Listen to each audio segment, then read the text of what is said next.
everyone, it's Andy here with another video for the Montrose and Highland Railroad. It's actually May the 31st 2015 as I'm recording this, and this is actually the first one of the 2015 year that I've actually recorded, so I apologise for being a bit lackadaisical in getting updates on the layout for you. There's quite a few things to see, so without further ado, let's move on. The first thing to see is my homemade NC power cab cradle. I was fed up of leaving my cradle on the floor when I wasn't using it, or when I was working on the layout, when I was going out the shed. It was only going to be a matter of time before I stood on it and broke it, because anybody who knows me quite well will know that I'm actually quite clumsy, and accidents tend to happen quite a lot with me. So I actually went to our local store called The Range. I'm not sure whether you guys in America have got Range stores. I suppose Target or Walmart is a good alternative. And this started out as a mail rack, a letter rack. It's actually a lot deeper than this, but I cut the back off and then joined I cut the back off and then stuck the back to this piece. I'm not explaining this very well.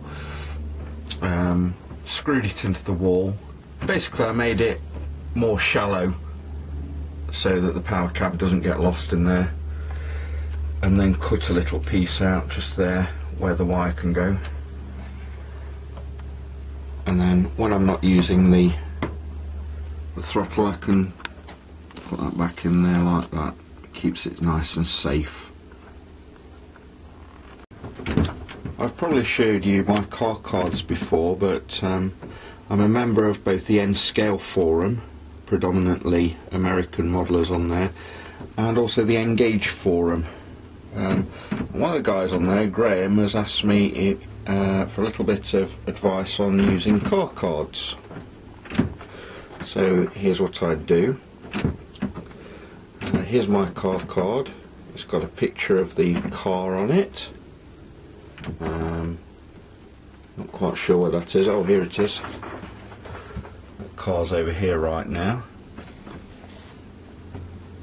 behind 5804, en route to South Pine.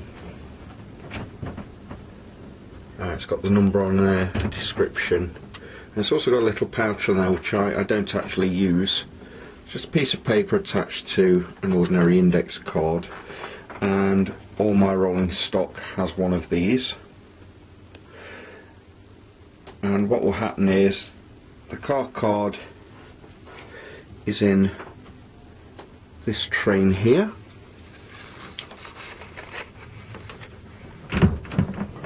and I've got all the cars in that train here. What will happen is they will go from road number 3 in Blue Haven Yard all the way around the layout,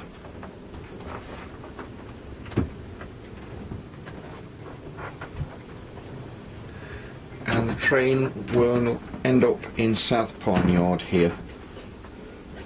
See, that Santa Fe loco is going to have to be taken out of there before the train can finish its journey, or finish this section of the journey.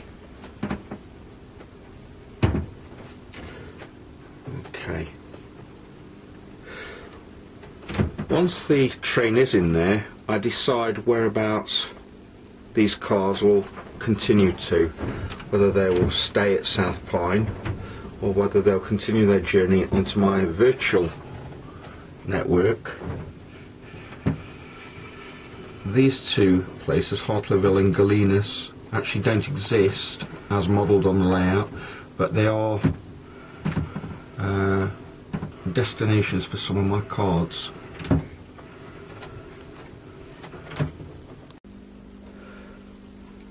Santa Fe Loco 5010 has now left where it's standing at the end of South Pine Yard and is now waiting for a signal opposite the depot, which is now the All Aboard restaurant here at South Pine.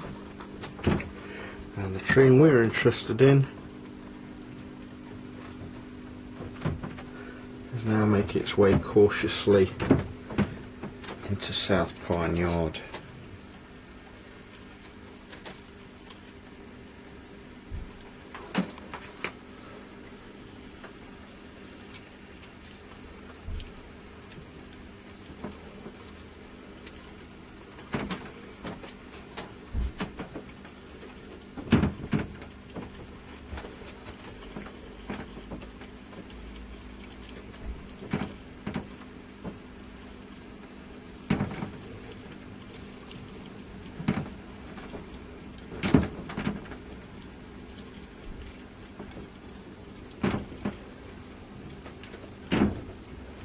I usually run trains of anything up to 9 cars. That's the most that these sidings in South Pine will take.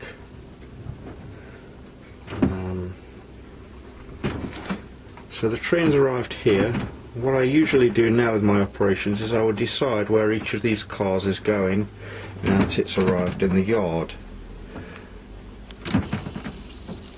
And they may be attached to one of these other trains in the yard,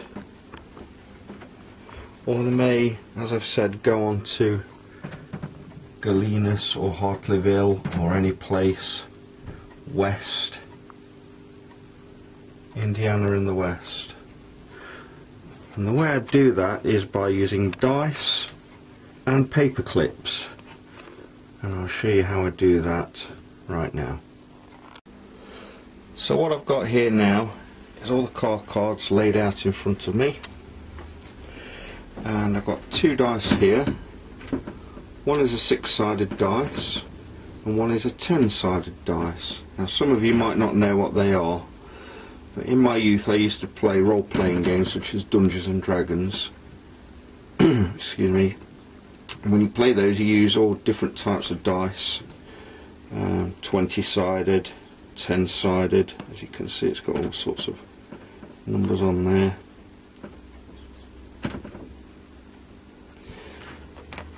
And I've also got a tub of coloured paper clips which are available from any stationery store.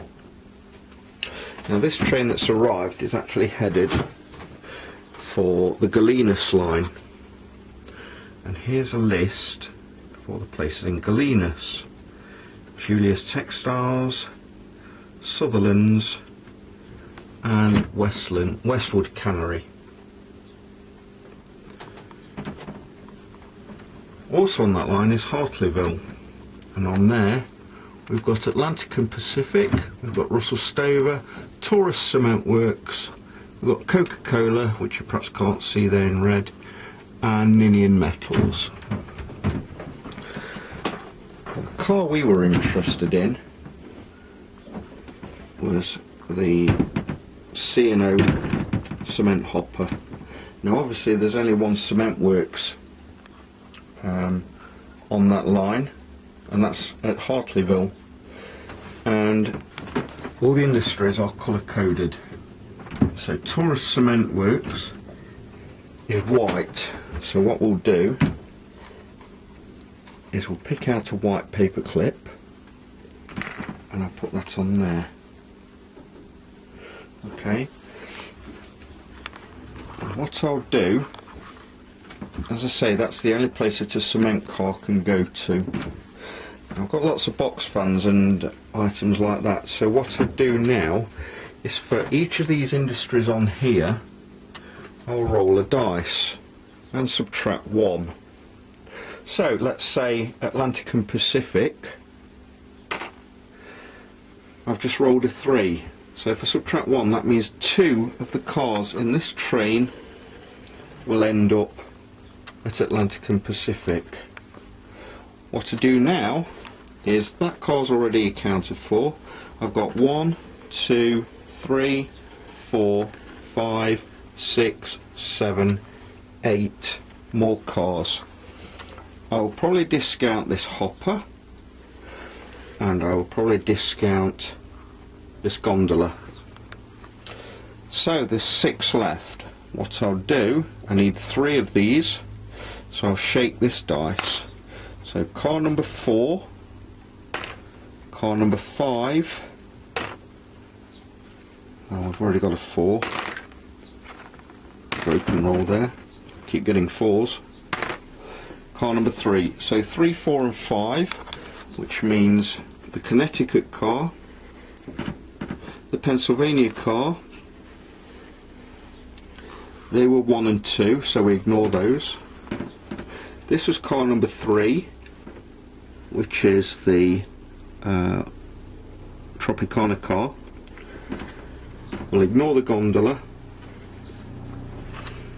Minnesota and this Burlington Northern car were numbers 4 and 5. So what I'll need to do is I'll need to take out the Tropicana, Minnesota and the Burlington Northern car. They're all headed for Atlantic and Pacific.